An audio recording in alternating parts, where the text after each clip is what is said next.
And now, Speaker of the Day. Speaker of the Day, Scott Huffman. He is probably the most enthusiastic Democratic campaign speaker I've heard in the last couple of years. And I can say years because, Scott has been seeking office to be a servant, to serve us in Congress for a number of years now. He tried the last time through, and there's his picture. So we have seen Scott around this neck of the woods, quite a friendly fellow, enthusiastic, and he really wants to dump Ted Budd someplace other than Washington, D.C., and we would love to see Scott head to Washington, D.C. So Scott, can you pick it up from here and carry on? Well, Jeffrey, Mr. Chair, I can't thank you enough for that introduction. And can everybody see me? Because currently the screen is my banner and Scott Huffman for Congress. Yes, no? Oh, wait a minute. Can you hear me? Yeah, we can hear you. And can you see me? Yes, Scott, we can see you. Okay, great. I made you the highlighted video too. Do you need screen share? Yes, would you please? 1 second. Just in case I decide to share something. Well, go ahead and hold on 1 second.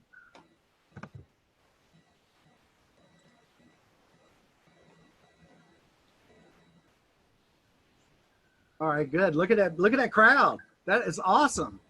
Look at all those little pictures. Everybody's like this right now. Well, look, good morning, huh? Are we ready? 52 of us on the picture. Awesome, awesome. Glad to see so many Democrats. You're good. Well, good morning, everyone. I want to thank you for inviting me here this morning. And for those of you who probably don't know me, I'm Scott Huffman. I'm running for Congress here in District 13.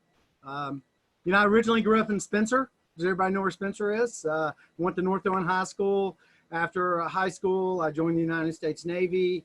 My career is information technology. If you listen to me, I can keep the Russians out of your computer. My wife is a North Carolina teacher, and I have 3 children. My daughter is 14. My middle son is 12, and I've got one who will be 9 years old on June the 20th. So real excited about that. But anyway, and I'm sorry we couldn't be meeting in person. COVID-19 has us working and cooperating in uncertain times.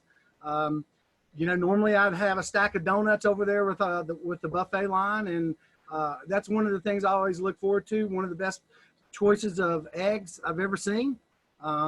But anyway, sorry couldn't provide donuts this morning, but virtually thinking of them. But anyway, so I'm just going to kind of talk a little bit, and then after I'm done, if you've got any questions, I would love an opportunity to answer your questions and interact. But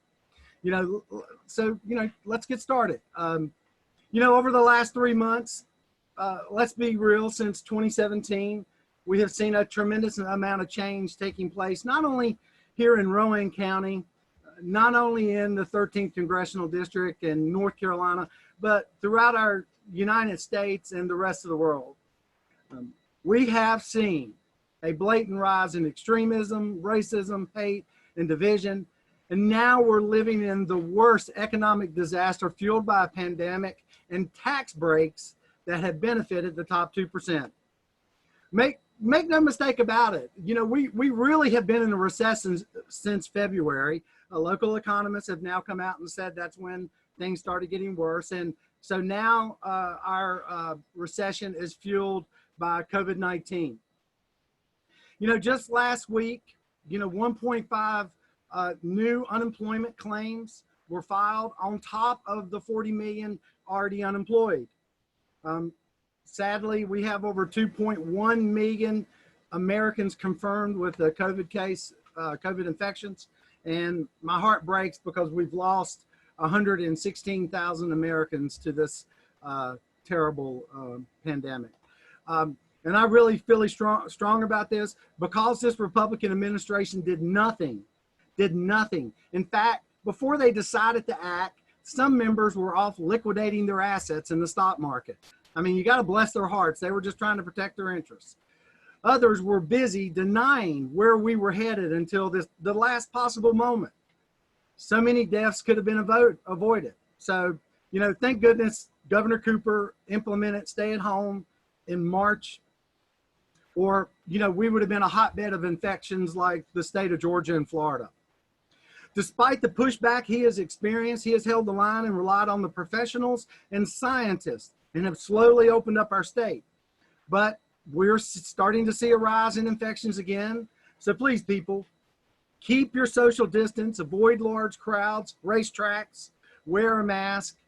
We know what we need to do to stop the spread, so let's do it. You know, there's a lot, since George Floyd's death, there's been a huge outpouring of rallies and protests across our nation. And we've seen how our police have treated our citizens. Not happy about that. And I'm not happy that we've had another African-American killed at the hands of police. You know, we've heard this police reform versus defunding the police. You know, we've got to get our talking points correct on this one, or Republicans, like my opponent, Ted Budd, will say we want to remove the peace and have lawlessness, which is not true. We do not support any policies like that, but what we need to do is retrain our officers in community outreach, better social involvement, and better transparent and accountability. We need a community review board to hold our police officers accountable. And we need our officers to remember they are our line of defense for transparency. I believe our Democratic nominee for president, Joe Biden, is right. And I quote, "While I do not believe federal dollars should go to police department violating people's rights or turning to violence as the first resort, I do not support defunding the police," and unquote. So let me be clear. For me, law enforcement is not here to protect the government while we protest and redress the government. They are here to protect the people while we protest and redress the government. I believe our government needs to take more responsibility, and our government should be allocating resources to protect our citizens in the 13th Congressional District, really all our citizens. We may not be able to eradicate racism and hate in my lifetime. We do know our African-American brothers and sisters have been dealing with it for generations. But what we can do is end the systemic racism in law enforcement and in our government so that all our citizens feel safe. You know, this election is not going to be about left versus right. It's really going to be about the fundamental choice. How much does a life matter? According to George Flynn's brother, who spoke before the House Judiciary Committee just this week, he said it seems like the life of his brothers was a $20 bill. I mean, it's really shameful what continues to happen in our communities. I don't believe our police should be the judge, executioner. They should enforce our laws and make sure justice is served. But we've got to really bring our officers back to being what they are supposed to be, community involvement. Now I know many times we've heard this election cycle is going to be the most important election cycle we've ever faced. And I do believe this one is it. You know, we currently have a representative that rode in on the coattails of Trump in 2016 who doesn't represent the district. You can see by his voting record, he really represents the 1%, the extreme rich. If you do not believe me, just go to opensecrets.org and look at his top contributions. You know, my Republican opponent, Ted Budd, actually said, and I quote, "To get out of poverty, you should get married and have children." I was totally amazed at that one. But, you know, before this pandemic, Ted Budd has shown us how he'll represent us because he's voted no on so many bills that would actually help working class families here in our district. He voted no on Raise the Wage Act. He voted no to repeal our health care. He has denied us equality. He's voted against our environment, and he supported the ERA rolling back all these restrictions. He has voted no on protecting our election systems. And he recently voted no on the HEROES Act that would help small businesses and working class during this COVID-19 pandemic. Now, and now he'll be silent as Trump takes away the LGBTQ people in our healthcare system. I mean, he's also tried to look tough to the so-called law and order president. He submitted bills to toughen penalties on protesters and looters, yet he has remained silent while Trump used the military to clear peaceful protesters for a photo opportunity. But this one's amazing. You know, instead of renting a small apartment in DC, he sleeps on his couch and he uses the gym facilities when he wakes up. He said he wanted to keep his focus on North Carolina and didn't want to become part of the Washington lifestyle. I mean, to me, he adapted pretty quickly to the Washington lifestyle. Corporate PACs have donated over $1.5 million to his reelection campaign. His voting record is really about the Washington lifestyle he warned us about. You know, instead of focusing on the needs of District 13, he took time to write a rebuttal letter to the Congresswoman Spear, who's concerned about congressional office being used as sleeping quarters.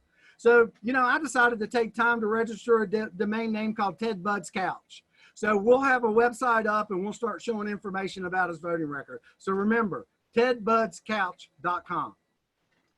You know, we all kind of understand why we're Democrats, because we do the right thing at the right time for the right reasons.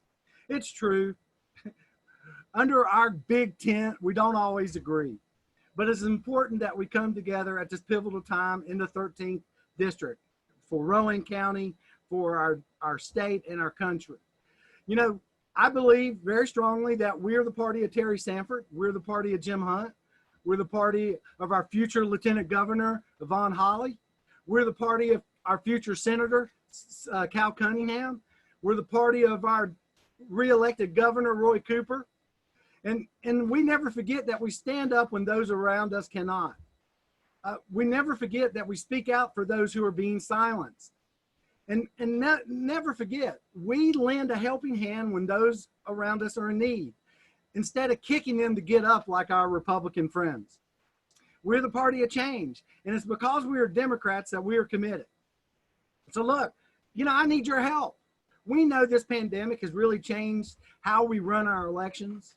We know that we have to protect our public and our friends and our community by social distancing, by wearing a mask, by no contact. We've got to stop the spread of COVID-19. But we need your help more than ever. Look, I admit we will never outrace Ted Budd and his corporate PACs, but what we can do is raise enough to get the vote out, make phone calls, postcards, and getting people to register to vote and mail in absentee ballots. We've got to be there. We've got to energize our base. It's more important now than ever to show up and vote. We know they're trying to steal our votes from us by this voter suppression tactics they're doing. Look what happened in Georgia. My goodness, they went after them at the voting polls. We had long lines. I mean, and they did this in targeted areas. I mean, we're watching them steal the vote at this very moment.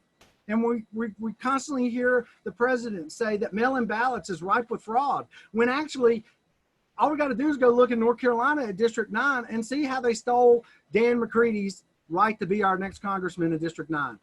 So look, I think you guys can pretty much tell I'm fired up. I've got the passion, I've got the energy, and I believe this year we're going to bring change to our country, because right now is the moment to do it. So that's why I'm asking for your vote and your support and your donation. You know, there's 52 people here today in this video Zoom. I hope I see 52 donations today, or 52 new volunteers ready to help this campaign today after we get done. So I really want to thank you for this time.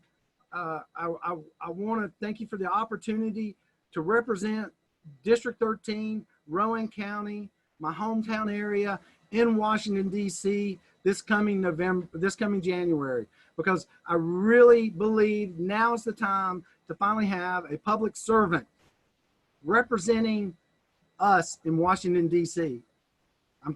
If you're like me, you're probably tired of this extremism we're seeing within within the Republican Party and how they're voting against us. So now is the time to regain our government because it's for the people. So thanks everybody for joining me this morning. Thank you for the opportunity to speak. I welcome it. I'm sorry I can't be there in person and shake hands and do photos with you, but I believe soon we will be together collectively and continue to fight for what's right. So, Mr. Chair, thank you for the opportunity to speak. I want to recognize Tarsha. I hope you win yours. Al, I hope you win yours. Judge, let's get you in there to represent our justice system, and let's continue to fight. George Benson, thanks for what you're doing at the Board of Elections. We really need you there to make sure our vote is protected and that everybody has a right to exercise their vote. Because as a veteran, I didn't waste my time serving the country so they could take it away. Thanks so much, everybody. I appreciate you.